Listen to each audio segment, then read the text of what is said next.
Welcome back to the Expanded Minds podcast. Today I have a special guest with me, and her name is Nootsie. You may know Nootsie from her testimony on Dr. Joe Dispenza's YouTube channel, or from her YouTube channel called Nootsie Mind and Body Spirit Transformation, where she changes people's lives through sharing her wisdom from her own life experiences and her own mystical experiences. The reason why I have Nootsie here with me today is because of her passion to help people access the divine and the mystical world all around them. So, Nootsie, welcome on. Thank I you. appreciate you coming on and being willing to share your heart and to us, to me, anybody's listening. So, my opening question is going to be to give us a quick timeline that helps us understand how you got up to the point in life where you're at today. Wow. Okay. Well, I'm pretty old, so I'll try to give you. You're young in camera, so Oh, thank you. I'll try to give you the Cliff Notes version. First of all, I'm very honored to be here. Thank you for inviting me. I love to share about, my relationship with God, and one of my main things in life is to demystify the mystical, because I believe it should be, or is, if you want it, available to anyone. But as far back as I can remember, I have always just felt like I had a super special relationship with God. It definitely has transformed, but um, I've had a lot of sickness in my life. I had cancer when I was young. I was 20, in my 20s. I had colon cancer, and I found out I had it a year to the day after my mom passed away. And then I had a really bad metabolic breakdown, and I had a lot of trauma as a little person growing up, and I suppressed a lot of that until I was in my 50s and I had a metabolic breakdown. And what that means basically is it didn't matter if I ate a crouton. I would go into anaphylaxis where my esophagus would close up, and I would have these horrendous rashes. I went to over 9 doctors, and they couldn't figure out what was wrong with me. And, I felt like I was losing my mind, literally. I mean, I was just on the edge because I couldn't eat and I couldn't sleep and I couldn't find answers. And I had been a pretty devout Christian since my 20s, even though, I grew up in the Episcopal denomination, and really what we know about God is name of the Father, Son, and Holy Ghost. That's about it. But I always had this, love for God.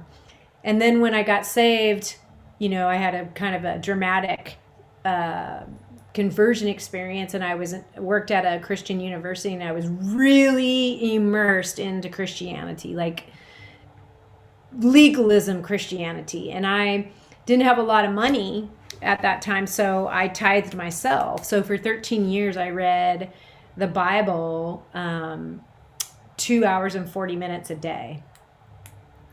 And so I really, learned the word, and I had a Strong's Concordance. As before, you had Google, and I just would look up words and study and study and study. And then I outgrew that and just had some heartaches. And so I kind of threw the baby out with the bathwater. Just like, if this is what Christianity looks like, these people, if this is what it looks like, I don't want it. And so I threw the baby out with the bathwater. I still had a relationship with God, but I just was like, these people suck. And then I what got, opened up your eyes to like it being like, oh, this is actually because being legalistic like that, I was also in it myself. Like, what was like what were the points where you started noticing like, oh, wait a minute, this is kind of like off. I went through a bad divorce. And not only that, but I had a lot of favor on my life when I worked for this Christian institution. And I saw behind the curtain. I saw what the Wizard of Oz looked like behind the curtain. And it was a really big ministry. And, they were one way on camera, and they were another way behind the scenes. And it was very, not that we all don't have a mask that they wear, but it was really bad. And I would talk to God about it, and I'm like, God, the shepherd, they don't smell like the sheep. I think that if you're going to shepherd the sheep, if you use that as an example, you need to smell like the sheep. And the people that I saw had these big ministries, they didn't smell like the sheep. And then I had a kind of a business dealing where I got the raw end of the deal, and I was like, I'm done. I'm just done. This is not how I want to be. If this is what it looks like, I don't want it. And so I kind of threw the baby out with the bathwater and just went a different direction in my life other than ministry. And, I was happy, so I thought. And then I had this metabolic breakdown, and I was just like, I have to find answers. And so I was willing to do just about anything to get my healing. And that's when I ended up finding Dr. Dispenza and started, reading his books and meditating. And that's kind of what opened me up to the bigger version of God. And I had an awakening experience. And, it wasn't a one-off experience for me. I did have like a dramatic, obviously by the people who have seen my testimony, like 87,000 people, it was dramatic and it was unbelievable. But the experiences that I have had after that have been, even more amazing than the big firecracker experience that I had. And so as a result of all of that, when I came home after having these things that I didn't even believe in, when I had a healing and I had experiences, I couldn't find anybody to talk to. And I really feel like there was a really fine line between what I was experiencing and schizophrenia. And I tried and tried and tried to find someone to talk to, and all these doors were shut. And because I have such depth of knowledge of the word, and my relationship and my love affair with the divine is strong, I made it through. But I told God, if there is anyone that reaches out to me and wants to talk to me about awakening as a Christian, as a non-Christian, purple with pink polka dots, I will talk to them. And so that's kind of what launched me into having a YouTube channel, because I've had, I think, literally hundreds of people reach out to me. And so that's kind of where I am today. So I resonate with you right there, because I know what it's like to have that. I would say an ego breakdown is what I label it, where just like the lines between the spiritual world and the physical material creation are kind of starting to get blended. So that's why I make videos too, personally. Just I know that it can be very like oh my gosh, like I'm like it was my mind, or very overwhelming. So thank you for putting it on yourself, because I know how hard it is to go through that kind of stuff. it is. I watched a video where you were talking about that, just how, you mentioned how you have these experiences and they're so unbelievable that you just want to talk to someone. And then, you try to talk to someone and it's like, wah, wah, wah. It doesn't. So I really appreciate your candor about that, because that's really what it's like. Yeah. And I kind of want to dive into when you were at Niagara Falls with Joe Dispenza, because I found that whole story very interesting, just how things came about. And I guess we'll start out with like when you were on the walking meditation. So you were, I don't know the setting exactly, but you were walking and you felt like a freight train of energy come through your first center.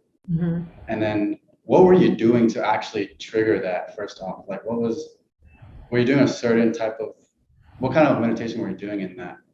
So, the first 3 days were really intense, and he spends a lot of time like raising people's expectation and vibration and elevation. And, we do a lot of dancing and teaching and meditating and laying down.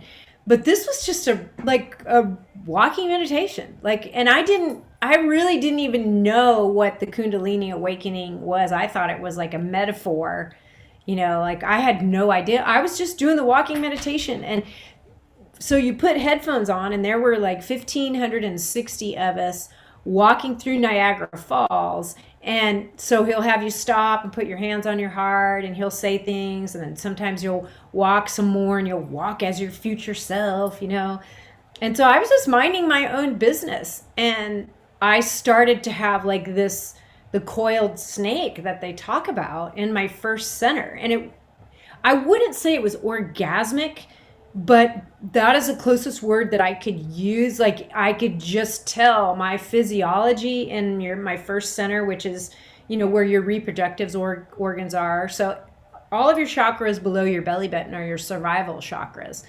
And so when I started to have this snake coiled energy start doing this, I was like, what the freaking hell is this? Like, I thought it was like a metaphor. Like, I really sensed the coiled snake and the energy. And I was so unnerved and taken aback because I'm like, the church lady. I was a, tongue talking, Bible toting, scripture quoting, Christian, having like this snake energy in my first center. So I just walked way far away because everybody was doing it at kind of at your own pace with your headphones in. So I walked far away, and I was behind this, how they have those like cinder block enclosures for big dumpsters. I walked behind one of those, and I had my hands on my knees, and I was trying to stop that energy from going up my chakras, because I was like, I don't know what this is. This is scaring the crap out of me. And so I had my hands on my knees, and I was screaming as loud as I could. And I was breathing, and I was excited, and I was like, I have no idea what this is. But it literally, it was like when you read about the day of Pentecost, how it sounded like a freight train, like wind came through where they were in the upper room. It was like that. It was like I was in the upper room, but that upper room was my internal anatomy, and I could not stop that energy. And so it literally went in my first center, and it blew my whole entire first center open like with firecrackers. Went up into my second center, blew that open, and it was somewhat painful because I had a lot of blocks. And so that energy goes to those blocks and blew it open. Went to my third center, blew that open. Well, I didn't realize this, but I had tucked my heart center under my armpit. And so my whole energy center was under my armpit. So that energy went under my armpit, and I was like, ah, like I was just having like a moment. And it took that energy and it like shifted it all to the center of my heart. And then it went up my fifth, up my sixth, up my seventh, and out my head. And I literally felt like I was a firecracker. And it was like I was seeing through a tube like this. And after that happened, it was like I had peripheral vision, like I don't even know what I would compare it to, but I looked at everybody, and everybody was so beautiful. I was hugging janitors and garbage people and people I didn't know. And I mean, it was unbelievable. It was something that I didn't believe in, and I wouldn't believed it if someone else told me, if I had not experienced it myself. That's very interesting. I've never had something happen. Never had something happen like that in this, or I've had something similar, but I haven't had something exact, like how you said. But I like how you mentioned all the firecrackers like going off. So there was one time where I was like, I was actually speaking in tongues, and I was like basically just speaking gibberish, I would say. But then I started to notice how like my what do you call it? So speaking gibberish, and I started noticing how I was starting to speak Hebrew, and then I started getting tripped out, and then I started saying the word Elohim, and it just started flowing, and I just dropped into my heart, and then just I exploded everywhere, and I just felt like the same thing like how you described, like I felt like running out and hugging everybody, and I wanted to hug my dad, so like everything that I just it almost made me seem kind of mentally ill in a sense, because here I am, this guy was just kind of like I guess it seems like I have a screw loose, but just the fact that my heart just blew open like that, it felt like I literally expanded. Like it felt like my entire spirit hovered over the entire earth, and then I was just so in love with the earth. And then that experience lasted only 3 minutes. And then I kind of contracted again. And then that was the end of that. But that is real, like how you said. And I don't know if it was necessarily Kundalini that rose up within me during that. I wasn't necessarily conscious of that happening, but it's you do feel so blissful and so in these heightened spiritual states, and it's very awesome that that's to experience. So, and I think that people can access it even when we talk about it. So I think that's very Yeah. cool. And you know what you said about I also contracted after I went home, and I was talking to God about it, and I'm like, why is that? And so God would kind of spoke to my heart, like when a bomb goes off, it blows things up, but also the sediment comes back in.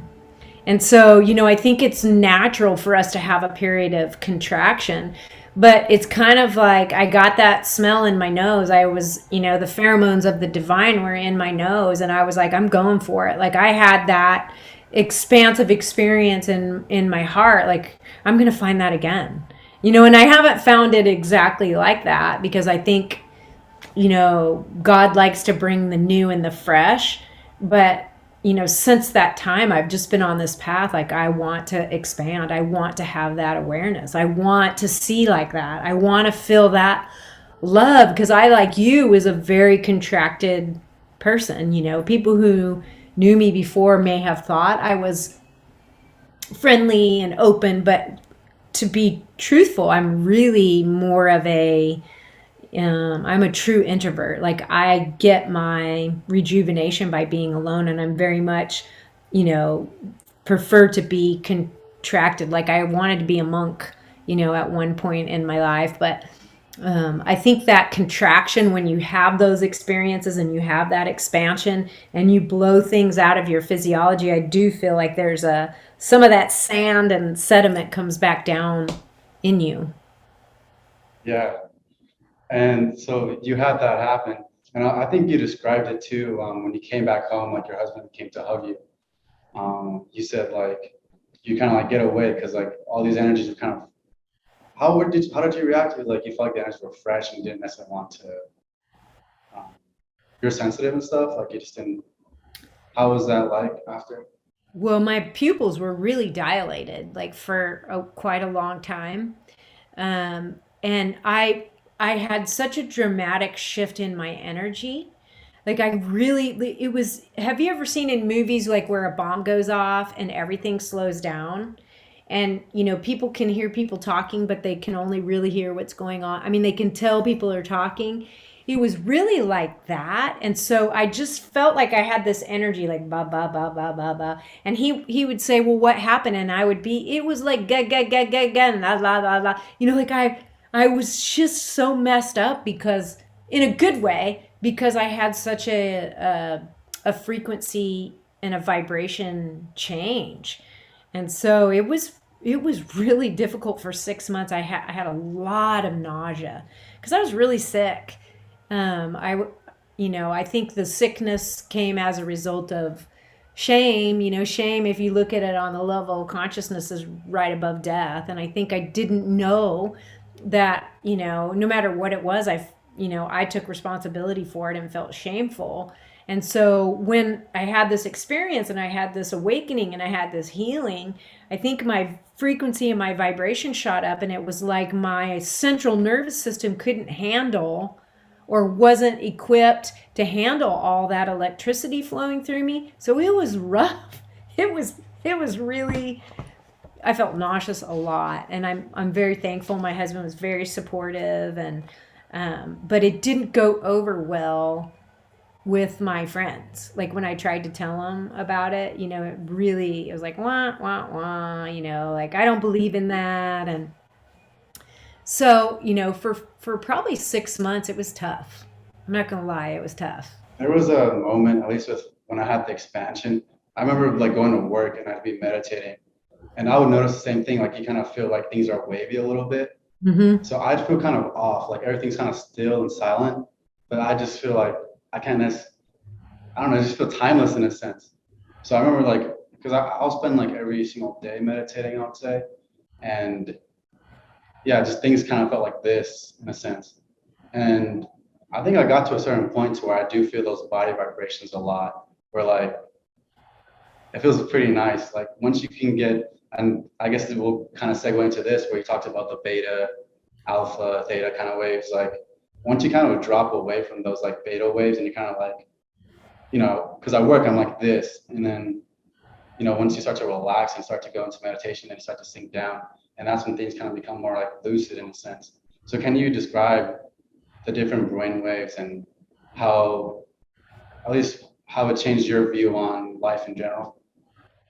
Yeah, well, I think that the breath work and understanding about brainwaves has really transformed me, as a an aware, God loving being that's walking the earth at this dispensation of time. Because I think, the what we don't realize is our society is really geared to keep us in beta, which is, it's great to have beta if you're trying to really focus on something or you have a project, but most of us live in beta brainwaves, which is fight, flight, or freeze, and when you do that, you become this alchemical cocktail of stress hormones, cortisol, and then your adrenaline is coursing through your body, and we have to have more and more things to stimulate us because we get addicted to those, that cortisol pump that when we stay in beta.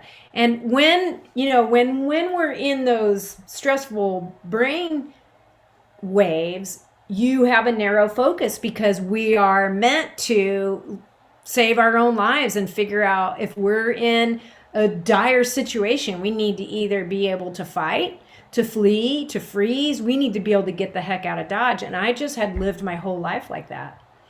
And so, I was always in beta. And the only way I could find to cope, and it started when I was 4, is to over exercise. Because when you run 22 miles or whatever it is that you're doing, you cause a physiological relaxation. And so I was using, exercise to self-medicate from always being in beta.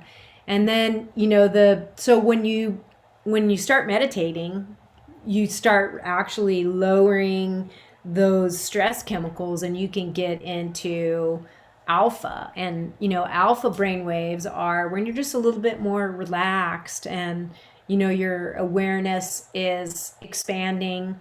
And then theta brain waves are right before you fall asleep, and that's usually when people find the mystical. And then delta is when we're in REM sleep. But what's so interesting is it really did open up the Bible to me because God was showing me that those brain waves correspond with, beta is like is earth, and then alpha is like water, and then theta is like air, and delta is like fire. And so, I could then see in the scriptures how, it really lines up with what God is showing us about how to walk with him. It's not, talks about how Jesus walked upon the water. Now, whether he did or he didn't, but when you are in alpha brain waves, you can much more tune into higher frequencies, and your brain, you're not so narrow focused. So your awareness is expanded and you can begin to see the bigger picture on things. And so for me, the breath work I do a lot of breath work still, and I started doing the breath work when I started doing this work, but it has been the thing that really has given me the basis of comparison to what my brain used to be like versus what it feels like to be in more of a relaxed state.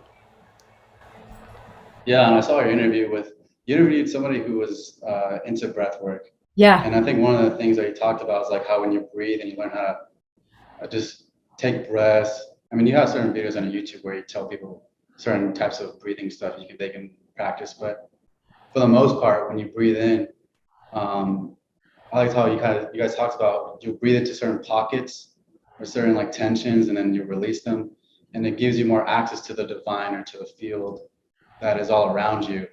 And so each time you're like learning to breathe correctly, it's like you're opening yourself up more to God, things like that. So I really resonate with that. Because when you're all stressed and when you're depressed, and we hold our body differently.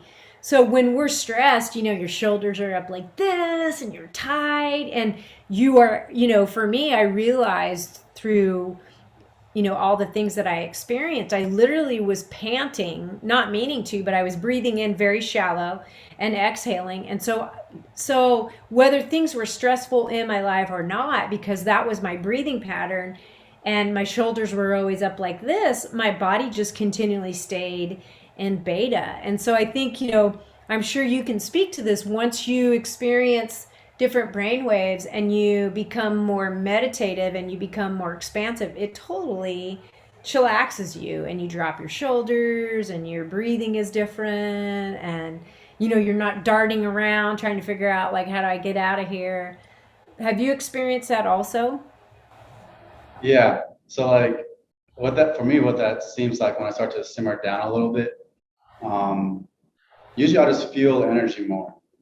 So you can, I guess, move your attention into certain areas of your body.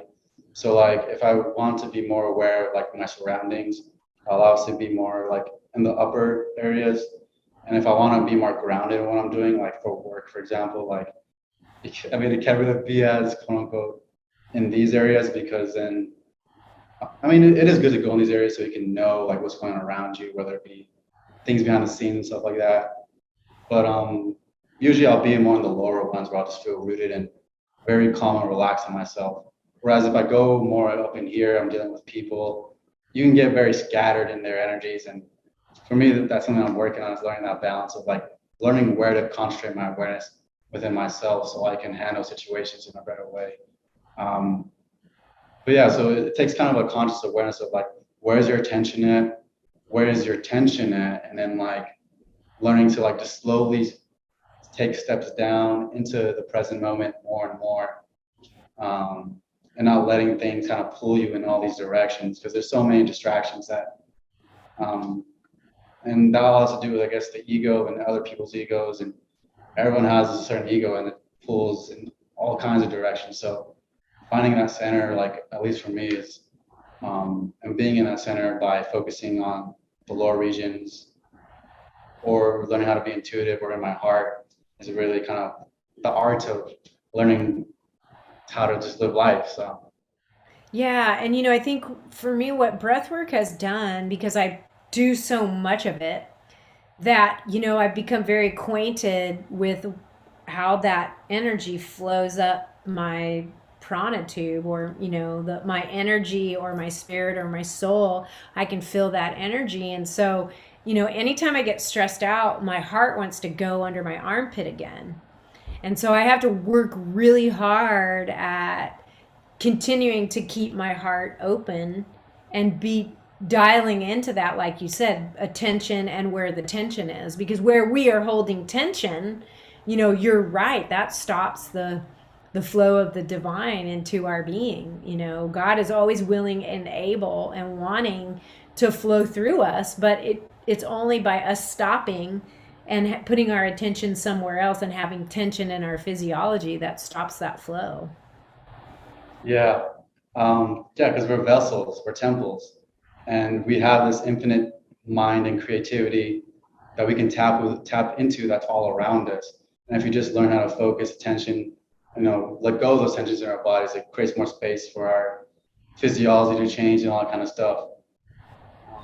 What I found interesting, and maybe we can do this here too, and see if we can get something out of this. But this is actually something I've been kind of testing with people, where I found this through a book. They mentioned this, and it's called the Bronnikov Method, where they would teach people how to be sensitive to energy and also to open up their inner sight. So these people in Russia would teach little kids how to like see with their eyes closed and be like superhumans, things like that. But one of the exercises that they had in there was this is basic. It's like, so you would hold up your palm, or I guess right now, so hold up your palm Mm-hmm. and like um, try to concentrate your attention and make a circle in your palm. So just close your eyes and just like try to draw a palm on a circle in your palm and see if you can feel that.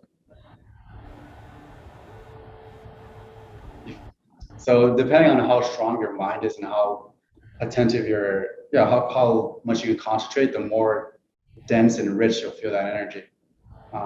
So what we'll do next is you can hold up your hand on the camera, and what I'm gonna do is I'm gonna draw a shape on your hand, and you'll feel that happening. So you're gonna let me know what shape it is. Okay. So go ahead and stick your hand out like that, and then close your eyes so that you don't see what I'm drawing. Yeah. But, and go ahead and draw one, okay?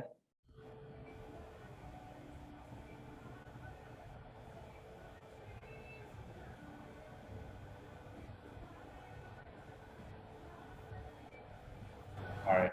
Did you? I feel like it was a triangle, but I don't know. Yep. Triangle. Yeah. Yep. That's awesome.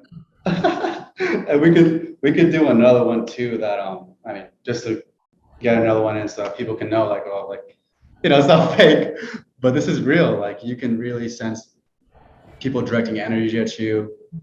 People, you can feel when someone's staring at you and they're leaking energy through their eyes, and then just like boom, like that.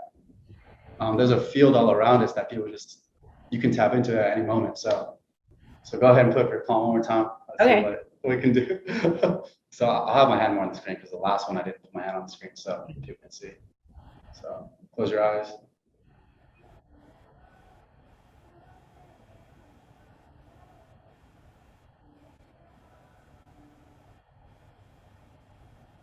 I want to say a square. Nah. Oh, dang it.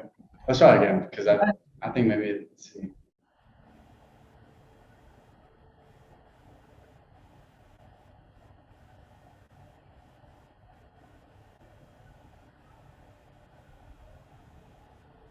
All right. Can you sense what it is? That's cool. But at least did you get a feel for something on your hand? I did. I felt like at first I felt like it was a square, and then it felt more oblong. Was it oblong? It was oblong, yeah. Yeah, okay. So I felt like it was, I don't know. I had square in my mind, and then I felt like when I had my eyes closed, I felt like it was going across my hand like this way. Oh, I must have lost concentration, but because it's really hard to like keep your focus like that. Yeah. Yeah. Or at least starting out. But that gives you an idea, though. At least the whole point is that you at least felt me doing something to your hand, and there's something coming across. So that's a lot of segment right there.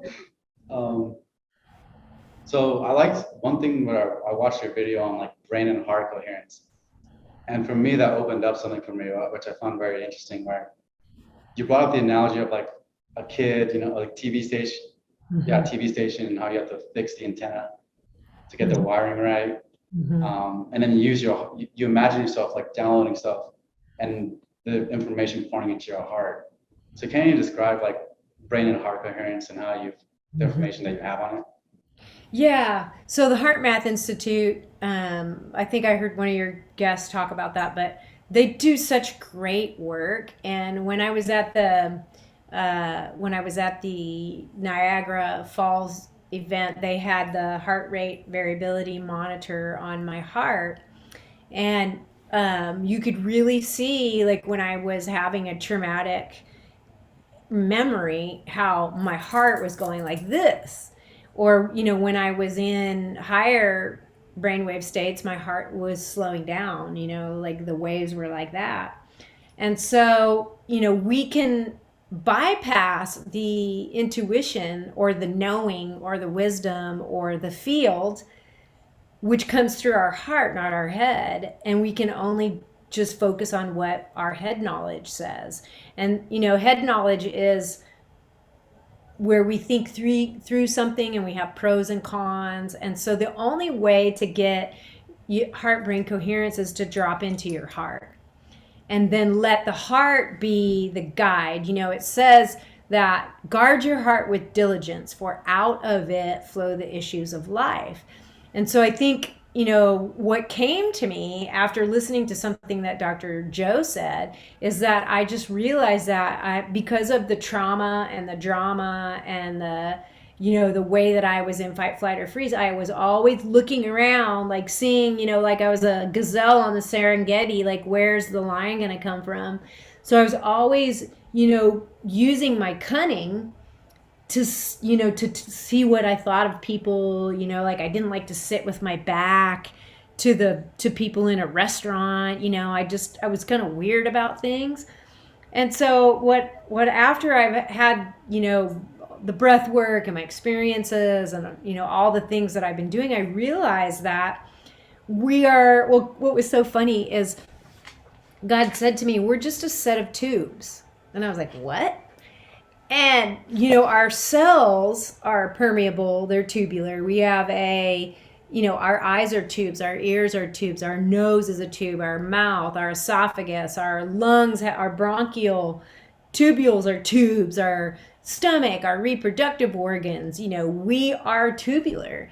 And so, the Holy Spirit was like, we're just a set of tubes, and you need to tune in and let that information flow through your tube. So what I started to do, which has been so powerful, is, when I was a kid, we didn't have digital, so we had rabbit ears, and so it was the kids' job to get up and change the channel and, move the rabbit ears to tune in to the station. So I just was like, okay, like I'm going to start tuning my rabbit ears into the divine. And so I would practice after I would do my breath work, just being quiet.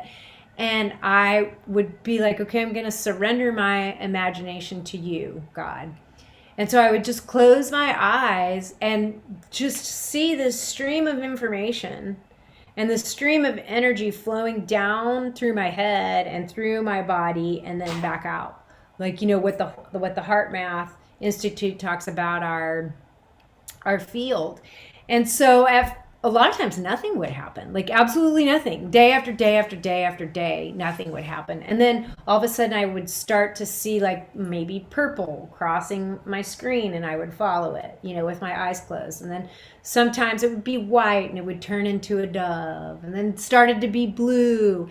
And pretty soon after, day after day after day doing that, I really started to see and get downloads of information, so I could go into my meditative state. I would do breath work, and then I would just sit quietly, have my headphones on with a beautiful piece of music, and I would ask, like, what is the next video that I should do? And I would just get quiet, and I would get these pictures in my mind. And, it was just the fact that I started to be still and know that God is God. It's not me coming up with witty ideas. I'm just a set of tubes, and I'm tuning into the divine, and I'm getting divine inspiration, and it's coming down through the top of my head. So. Yeah, and like kind of, because I practiced that yesterday where like, I think you said something about like putting your upper area and tuning your upper area like towards a question or whatever, like,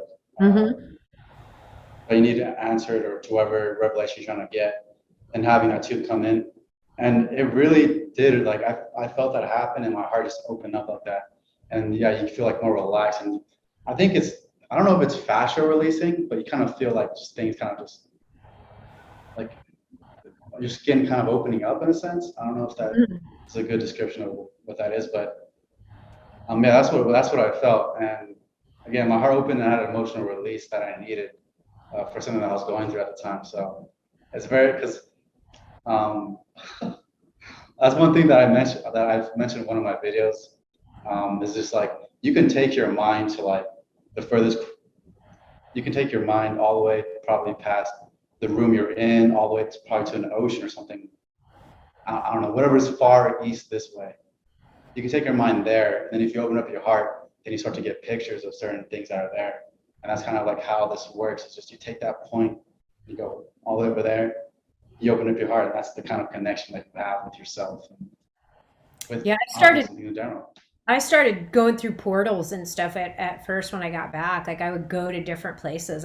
It literally was like I popped up above the matrix one time, and I went through portals, and I went back to Egypt, and I was really traveling a lot And it's not that I don't travel now, but I prefer to be grounded more so in my body. But we literally can, like, I could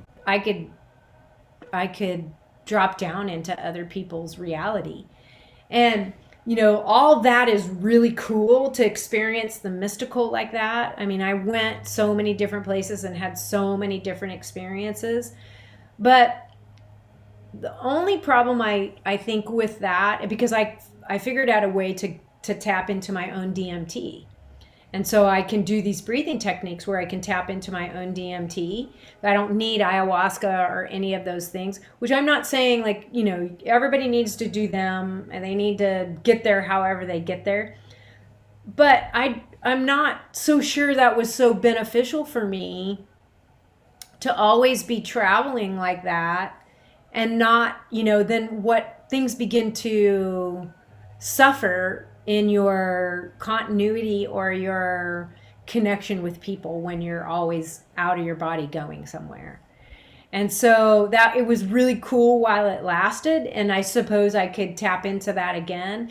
But what has happened as I've matured in the mystical is I just realize it's really more about connection with people and opening my heart and having my heart be a portal for light and love to the people that I meet along this journey, rather than, traveling to Egypt or, dropping into somebody else's reality. So I think, in the beginning it was kind of like a cool parlor trick that I could do.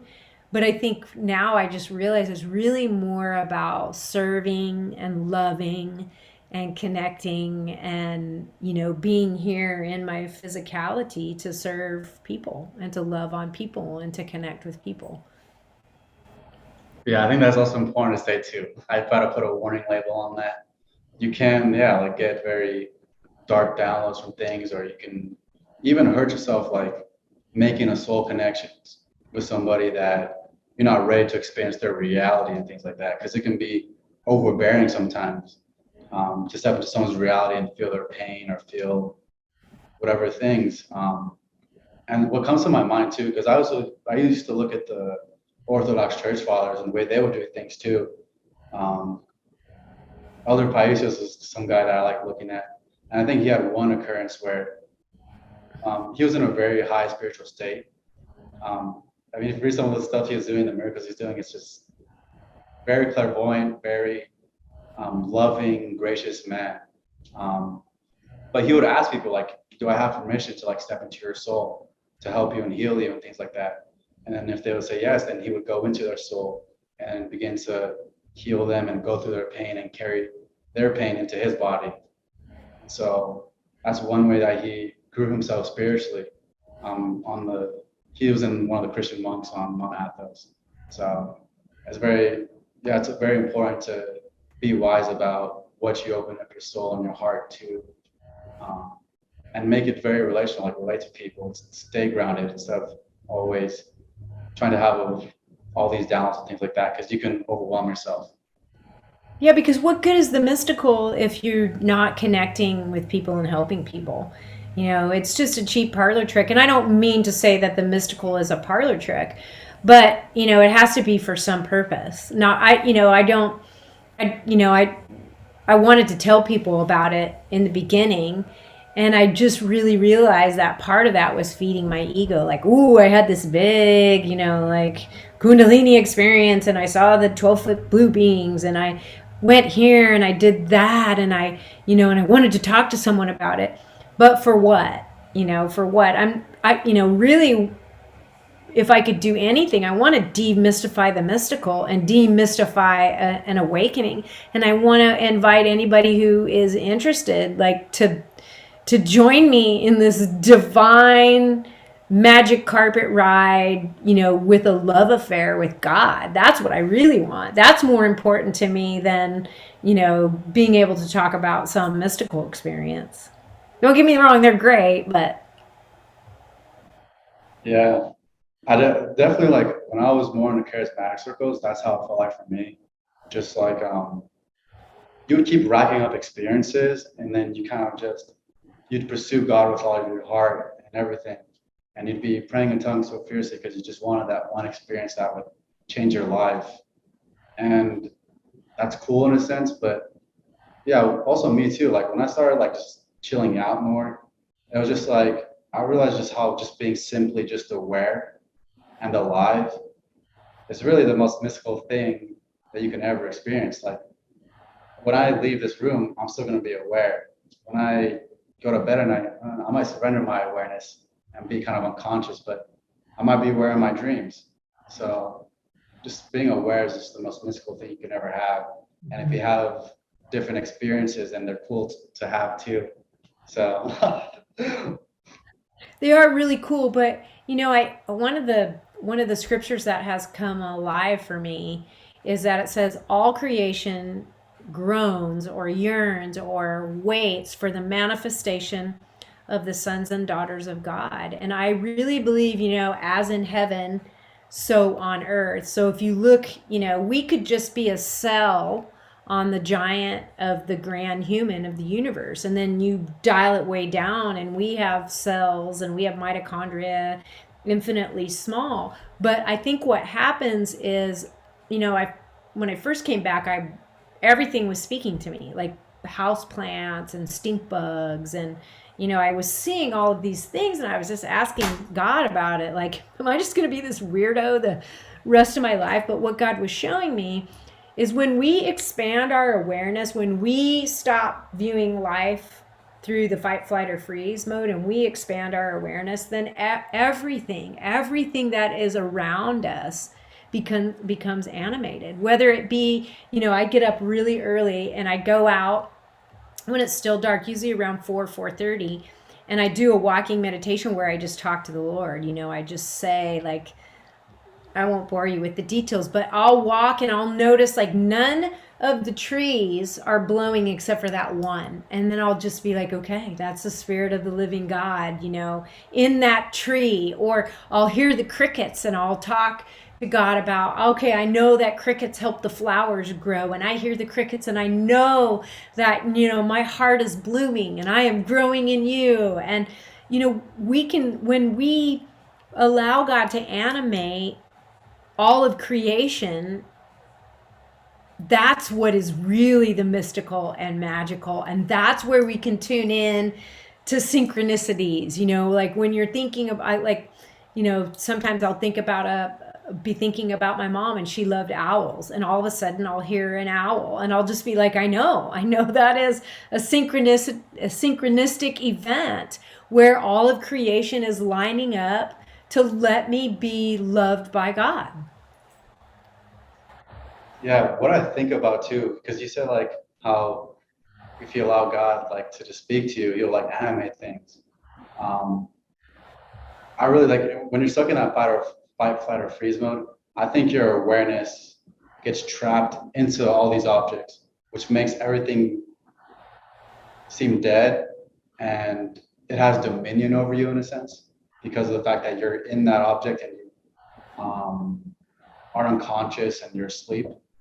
And I think the whole goal of resurrection and living in a resurrected life is pulling yourself out of all those material things and going back into your spirit to where now when you live your life, then God is living it through you. And then all the objects are like, it's like one song happening rather than you just being stuck in the fight, flight, or freeze and objects seem solid. Because I've had dreams on this stuff. I haven't have it happen to me in like a, what do you call it? In my waking state. But I've seen how like things can be actually more lucid or more solid objects can be more lucid or you can manipulate more. If you're aware of what it actually is and the nature of it.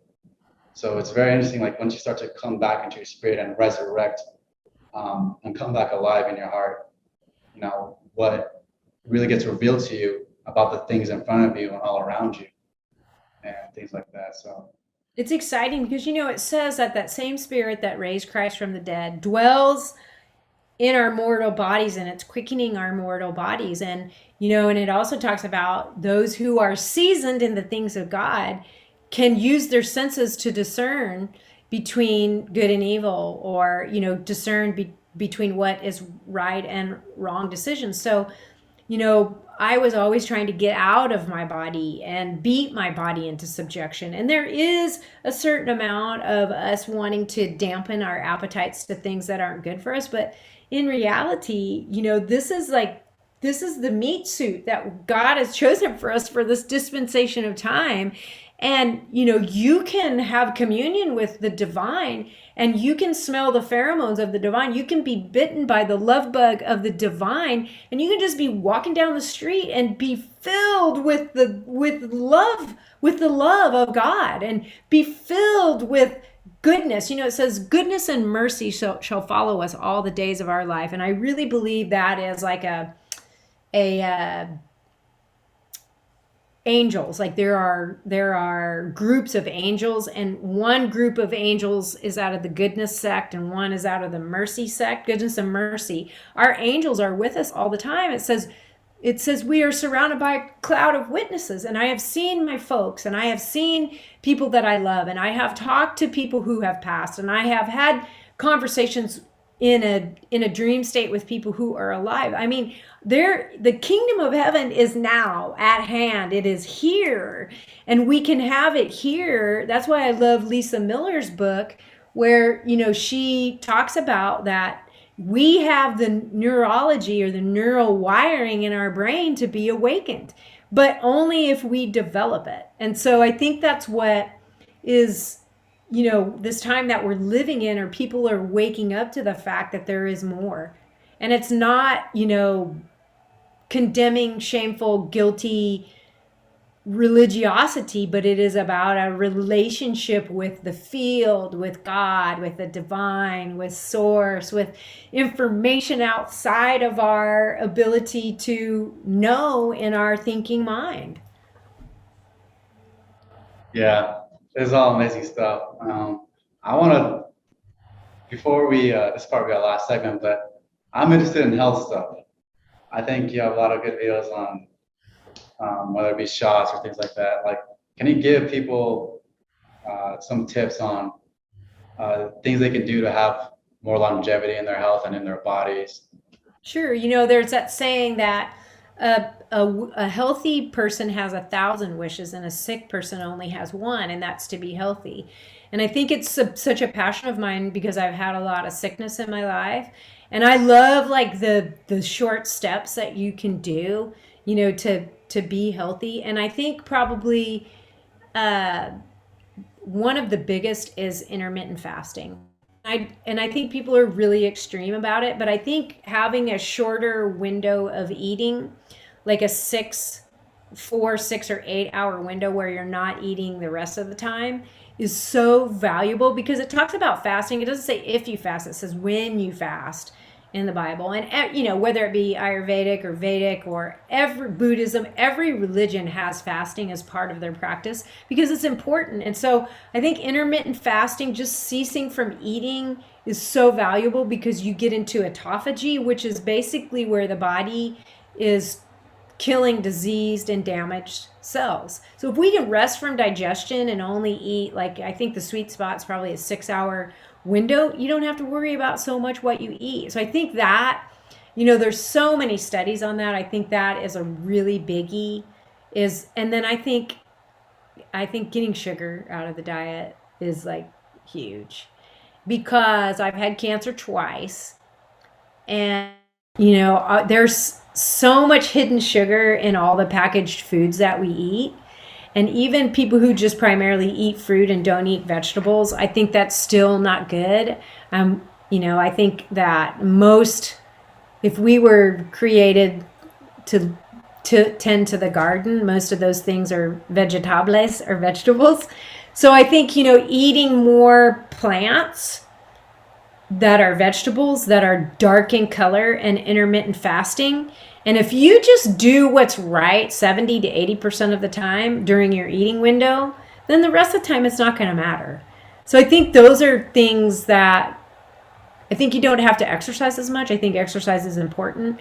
I think exercise helps you form the body that you have, but eating gives you your shape.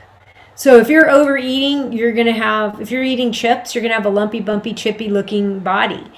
If, some people genetically, I'm a smaller person, but I still, I can't eat bad things and have the kind of stamina and physical strength that I want. So I think those few things, like if you could boot sugar and you could intermittent fast, and those are the two biggest, I think, probably. Another question here. How do I get smooth skin right here? How do I make my skin look clear and clear up and everything like that? Because I think you dealt with rashes, right? And Oh my God, I could write a book on rashes. The skin is a reflection of the liver. And usually, it's one of two things. Either the liver is burdened down or the colon is burdened down. And so, the skin is our largest elimination organ. And anytime that I've been, whether it be having cortisol cocktails produced in my body where I'm stressed out and my tubing gets slowed down, but keeping the colon clean is imperative, but also looking out for your liver. And that those two things really have to do with the skin. And so, I mean, you and I could have a conversation off camera, and I could probably ask about 4 or 5 questions, and we could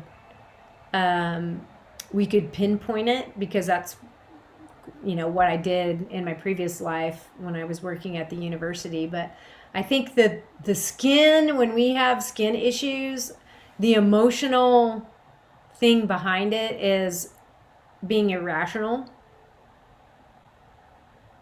A rash being irrational. And so there are things in our life that we are holding on to, and we are trying to buffer ourselves from it, whether it be anxiety or we're eating foods that we shouldn't so we can get a release, so we can relax. But I would say probably more than anything is keep your colon clean. Yeah, I have like powder for that kind of stuff. I'll do it like monthly. Like it's like green. I forget what it's called. Well, that's what my chiropractor told me. He's like, you should always try to cleanse your colon. It's very good for you. So very wise to do that. So Do you do breath work? no, um, That's the secret sauce, man. That is the secret sauce. I think why I haven't necessarily. Well, I practiced Wim Hof a little bit a couple of years ago, but the teaching that I follow, it's like you automatically start to relax anyways, and then your breath starts to deepen as soon as you feel the release of that trauma. So if I bring my awareness to a certain part of my body that's filled with tension, eventually, because awareness is kind of like the light of your body. So if I bring my awareness to that tension, it brings to the light what that is. And so once you start to put that light on there, then that's when things start to come to the surface, and then it'll burn out, and then that's when I have but usually it can get intense, and you're like, just like, I mean, I've had mystical experiences where I'll see that clear light enter to my body, just jolt my entire being, and just like try to shake out all that kind of stuff that is, whether it be emotional issues, like spiritual issues, things like that, just shake it out. But I've tried breathwork, and it was very hard for me because I'd get lightheaded very quick. So, yeah, I mean, but like, what kind of things do you do? Like, what kind of breathwork do you do? Because I know there's so many out there. Like, I do so many different ones. Like I literally set a timer on my phone, and it goes off every couple of hours, and I just stop, drop, and roll, and I sit and I do the same thing you do. I find where I'm holding tension and I breathe into that. But I do Tummo breath, and I can send you the video, or you can link it. I can send it and link it. The reason I like the Tummo breath, which is called fire in the belly, what it does is it teaches you to focus your breathing in a certain area and ignite that. And then when you let go of it, it shoots up your prana tube, and then you can feel where you have blockages. So it's really a subtle breath. And I have knocked myself out so many times breathing because I get lightheaded too. Like I have given myself black eyes the amount of breath work I'm doing. But I want to get that good blood flow to my brain. Like I know that I have to change my brain states in order to, have access to the field, divine, knowledge outside my thinking brain. So I do Tummo a lot. I do Wim Hof every day, and I usually do Tummo breath every day. And then I set an alarm on my phone, and I also do that. Yeah. I guess, I mean, also like, I think it's very important to state that too, that breathwork can, make you pass out sometimes. So you got to be careful with that. But I'll say that too. Like, I remember I did breathwork once and I did pass out. What was interesting about it though is because I had a bad weed trip. I don't know how I'm bad at playing timelines on things, but I had a bad weed trip a couple months prior, I think, or maybe a year prior. And I guess I kind of suppressed the memory. So when I did the breath work and then I passed out, I woke up and that memory came to the surface and I was just like, I was literally living in that trip. I thought I was like tripping out and having that bad trip over again. And then eventually I calmed myself down and then it just vanished. So I didn't even know the depth of like things that I was repressing.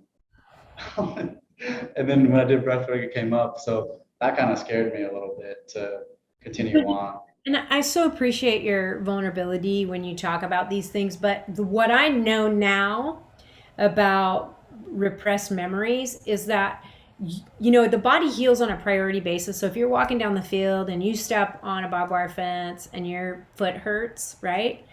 And then you keep walking and you fall in a hole and you break your other leg, you're not going to feel the barbed wire fence prick on your foot. You're going to feel your broken leg. And so the body heals on a priority basis. And when you do breath work and when you meditate and when you, try to eat healthy, you end up building enough energy to where these repressed memories that are stuffed can come up. So a lot of times at first I was thinking like, well, why am I thinking that? Like, why am I remembering that? But really it's a good news because it's stuff that's stuffed into your physiology that now you have freed up enough energy that you can let go of it. Because, we're not meant to hang on to those things. And, we're never going to get there. We're going to continue to have healing throughout eternity. And so, it kind of pissed me off a little bit and then gave me peace that, okay, I'm never going to get there. Like I'm just on one healing journey to the next. But I want to excavate those things that I didn't even know. It says, let your yes be yes and your no be no, and don't, say a vow. And so, like, there's been times that I would have said, well, I'm never going to forgive you. And so that gets stuck in our physiology. And when we have enough frequency change and enough vibration change and enough meditation under our belt, the reason that those memories come up is because we're purging ourselves of them. So it really is good news. Yeah.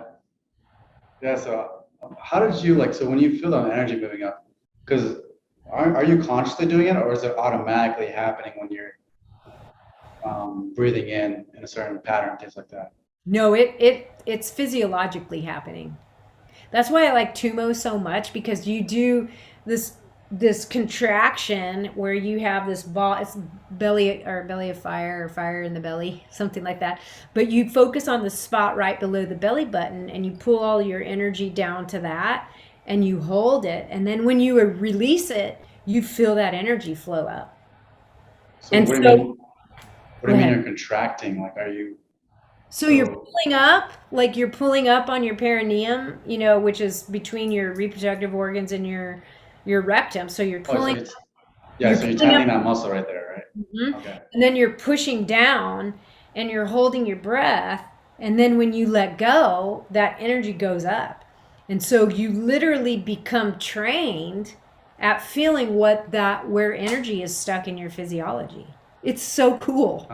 That actually does sound very cool. Because I definitely throughout the day I'll notice like maybe I'll be talking to somebody, and then in that moment I'll get choked up, like the energy, like my voice will get trapped in that split, and then my words will kind of be a little bit weak in a sense. And there's times where like it was just I'll have a surge of energy, and then the way that I talk is very confident, very direct. So I've noticed how like even when it comes to your voice and things like that, and projecting it out, it's a you're having energy and you're channeling energy outwardly and speaking something within yourself. So Yeah, because when we're in a different brainwave state, the cadence and the melody of our voice, we really are like we're like this beautiful piece of music in the grand symphony. Like you're your own beautiful piece of music, and I am, and everybody else is.